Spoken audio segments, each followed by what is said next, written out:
ಭಗವದ್ಗೀತೆ ಅಧ್ಯಾಯ 7 ಜ್ಞಾನ ಮತ್ತು ವಿಜ್ಞಾನ ಯೋಗ. ಒಮ್ಮೆ ಅರ್ಜುನನು ಕೃಷ್ಣನ ಬಳಿ ಕುಳಿತಿದ್ದ.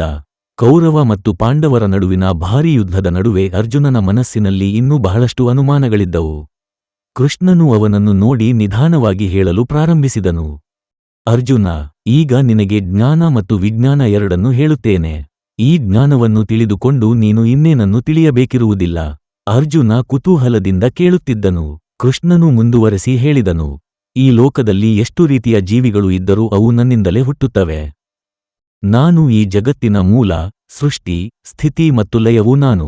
ಆದರೆ ನೋಡೋದು ಏನೆಂದರೆ, ಜಗತ್ತಿನ ಮಾಯೆ ನನ್ನನ್ನು ಮುಚ್ಚಿಯಿಟ್ಟಿರುವುದರಿಂದ ಎಲ್ಲರೂ ನನಗಿಂತ ಬೇರೆ ಬೇರೆಯಾಗಿ ಕಾಣಿಸುತ್ತಾರೆ.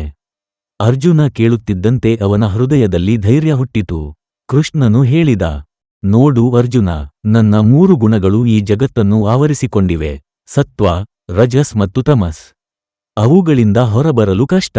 ಆದರೆ ಯಾವವನಿಗೆ ನನ್ನ ಮೇಲೆ ಅಪಾರ ಭಕ್ತಿಯಿದೆ, ಅವನು ಈ ಮಾಯೆಯನ್ನು ದಾಟಲು ಶಕ್ತನಾಗುತ್ತಾನೆ. ಅರ್ಜುನನು ಕೇಳಿದನು, ಹೇ ಕೃಷ್ಣ, ಈ ಜಗತ್ತಿನಲ್ಲಿನ ಜನರು ನಿನ್ನನ್ನು ಹೇಗೆ ಅರಿಯುತ್ತಾರೆ? ಆಗ ಶ್ರೀಕೃಷ್ಣನು ಹೇಳಿದ, ಅರ್ಜುನ, ಕೆಲವರು ದೇವರ ರೂಪದಲ್ಲಿ ಪೂಜಿಸುತ್ತಾರೆ, ಕೆಲವರು ಭೂತ, ಪಿತೃಗಳನ್ನು ಆರಾಧಿಸುತ್ತಾರೆ, ಕೆಲವರು ಯಕ್ಷ, ರಾಕ್ಷಸರನ್ನು ಪೂಜಿಸುತ್ತಾರೆ.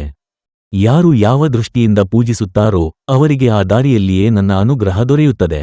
ಶ್ರೀಕೃಷ್ಣನು ಅರ್ಜುನನ ಹತ್ತಿರ ಕುಳಿತುಕೊಂಡೇ ಹೇಳಿದ, ಅರ್ಜುನ, ನಾನು ಎಲ್ಲರ ಹೃದಯದಲ್ಲಿರುವ ಜೀವಾತ್ಮನು. ಜ್ಞಾನವೂ ನಾನು, ವಿಜ್ಞಾನವೂ ನಾನು, ನಾನು ಎಲ್ಲವನ್ನೂ ಆವರಿಸಿಕೊಂಡಿರುವ ಪರಬ್ರಹ್ಮನು. ಆದರೆ ಅಜ್ಞಾನದಿಂದ ಮನುಷ್ಯನು ನನ್ನನ್ನು ಕಾಣಲು ಅಸಾಧ್ಯವಾಗುತ್ತದೆ.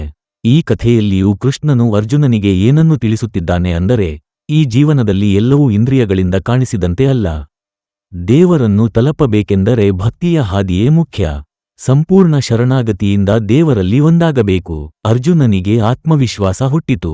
ಅವನಿಗೆ ತಿಳಿದು ಬಂದಿದ್ದು ಏನೆಂದರೆ, ವಿಶ್ವದಲ್ಲಿ ಎಲ್ಲವೂ ಕೃಷ್ಣನಿಂದಲೇ, ಆತನಿಂದಲೇ ಉಳಿಯುವುದು ಮತ್ತು ಆತನನ್ನು ಪೂರ್ಣವಾಗಿ ಅರಿಯಲು ಶುದ್ಧ ಭಕ್ತಿ ಅವಶ್ಯಕ. ಅಧ್ಯಾಯ 7ರ ಸಾರಾಂಶ ಹೀಗಿದೆ: ದೇವರನ್ನು ಸಂಪೂರ್ಣವಾಗಿ ಅರಿಯಲು ಭಕ್ತಿ, ಶ್ರದ್ಧೆ, ಸಂಪೂರ್ಣ ಶರಣಾಗತಿ ಅವಶ್ಯಕ. ದೇವರ ಮಾಯೆಯನ್ನು ದಾಟಲು ಭಕ್ತಿ ದೊಡ್ಡ ಶಕ್ತಿಯಾಗಿದ್ದು, ಅದರಿಂದ ಮಾನವ ನಿಜವಾದ ಜ್ಞಾನವನ್ನು ಪಡೆಯಲು ಶಕ್ತನಾಗುತ್ತಾನೆ.